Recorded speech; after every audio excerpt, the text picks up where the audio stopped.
Hi everyone, this is Lata. Welcome to Chakama channel. Statue of Unity. ஒற்றுமையின் சிலை என்று அழைக்கப்படும் உலகிலேயே மிக உயரமான சிலையான இரும்பு மனிதர் சர்தார் வல்லபாய் பட்டேல் சிலையை பார்க்கறதுக்கு தான் நாங்கள் ரீசெண்டாக போயிருந்தோம். இந்த சிலை ரொம்ப பிரம்மாண்டமாகவும் அதே சமயம் ஆச்சரியமாகவும் இருக்கு பார்க்கறதுக்கு.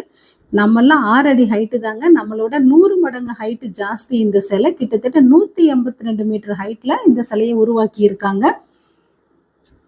பாருங்க, இந்த படிக்கட்டு வழியா நம்ம ஏறி உள்ளர போகும்போது இதுதான் இன்னர் வியூ. இங்கே தான் வந்துட்டு லிஃப்ட் எல்லாம் அமைச்சிருக்காங்க. லிஃப்ட்ல நம்ம மேலே ஏறி போகும்போது சிலையினுடைய செஸ்ட் பகுதியில இந்த நர்மதை ரிவரும் அது சுத்தி இருக்க மலைப்பகுதிகளும் பார்க்கறதுக்கு வியூ பாயிண்ட் அவ்வளோ அழகா இருக்கு.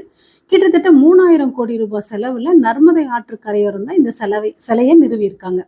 நைட் டைம் பார்த்தீங்கன்னா ரோடுக்கு 2 பக்கமும் வண்ண விளக்குகளால் அலங்காரம் பண்ணியிருக்காங்க. ஒரு தனி உலகம் மட்டும் காட்சி அளிக்குது. கண்டிப்பா எல்லாரும் ஒரு தடவை போய் பார்க்கணும். தேங்க்யூ ஃபார் வாட்சிங்.